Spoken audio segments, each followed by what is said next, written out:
Hello guys, welcome back to the channel. In this video you're gonna find out how to produce filthy tech house. We're just gonna go quickly over the project I produced within the last days.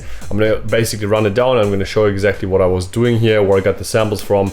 Let's get straight into the video. So if you watch this video until the end, you're gonna find out exactly what it takes to create filthy tech house and what makes a tech house track filthy or what doesn't make it filthy. Before I started producing this track, the only thing I had in my mind was the first 16 bars of this track out of my mind, that I wanted to play the hi-hats and the bass line. I wanted this bass line to be like a rolling bass line. So this is how the bass line looks like.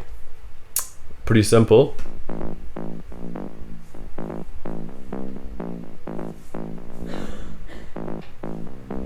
And I had this bass line in my head already. Then I went to, I had presets, which is here, this one. And then I just added basically a kick, which is also a sample. I have like a lot of saved samples here. So I use this kick. And then obviously the track starts with those vocals I found as well on Splice. You can take my bass down low. The reason why this track is filthy is because it comes always down to the sound selection. If you have the bass line, which is sounding like a saw wave, and you have really low vocals, this whole track is gonna sound really like, I think it's filthy. There's like the sound selection makes everything, and it starts obviously with a high pass filter on the master channel. A few hi-hats here, one loop.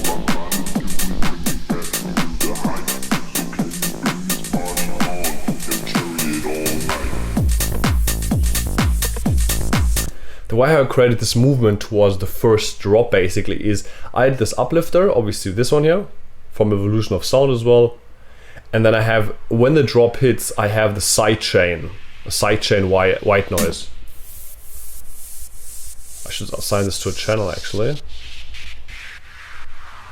And what you hear here is a bass automation. Like we want to create some sort of variety. So what I did here is at where the bass is playing. So I have this LFO tool 3, and what happens is as soon as like we get to the end of 8 or 16, I think the end of 16 bars, this high pass, this low pass filter opens up intensely, as you can see. This is exactly what this is. So I assigned this to here.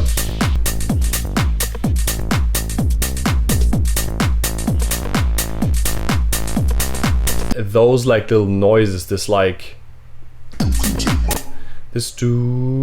pitched up version, this is just, I think, just a square wave.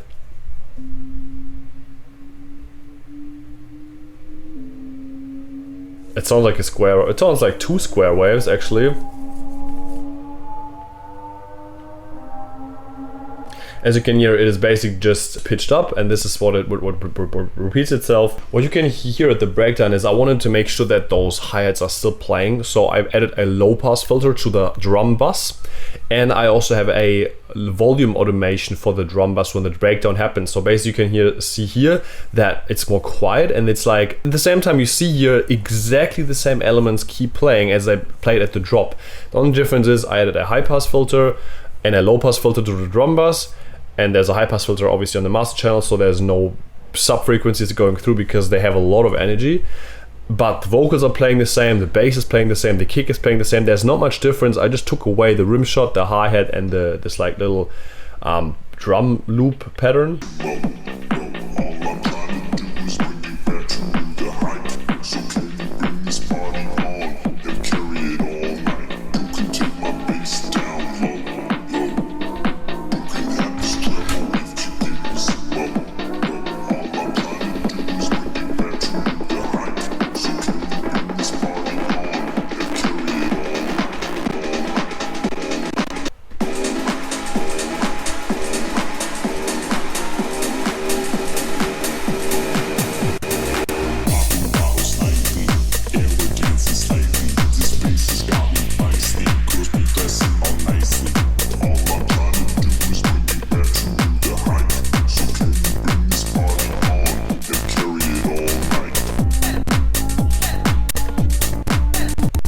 What creates this really nice build-up feeling is you can hear very clearly that my vocals, they are attached to the delay, to the vocal delay channel. Comment below this video if you think that I should release this track, yes or no.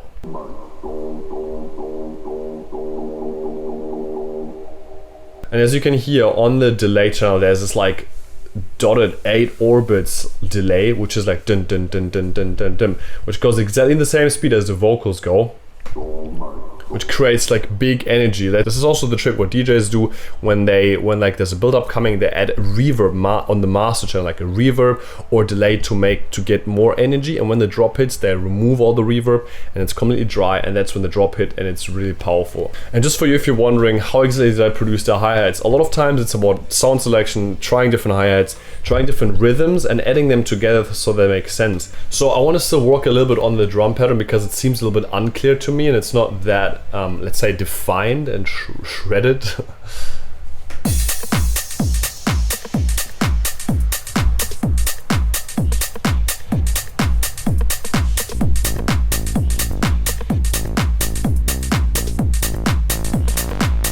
Well, it's also really interesting because I realized that the bass sounds really dry. I added actually a bit of reverb to the bass, but after the reverb obviously put a high pass filter so no sub frequencies go in the reverb, which we don't really need at all. This is the bass without reverb. And with, there you go. And just to see with your own eyes, I'm using the decaper. I even saturated the reverb a little bit. There's like a lot of things still to do, like EQing a lot of things properly, like cutting down like those high frequencies, like everything above 12,000 hertz, because they make this mix sound more clear.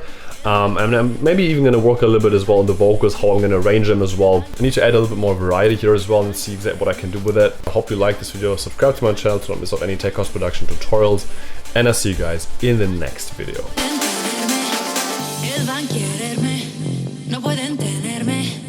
Es divertente jugar, no sé fermarlo. Él va a quererme.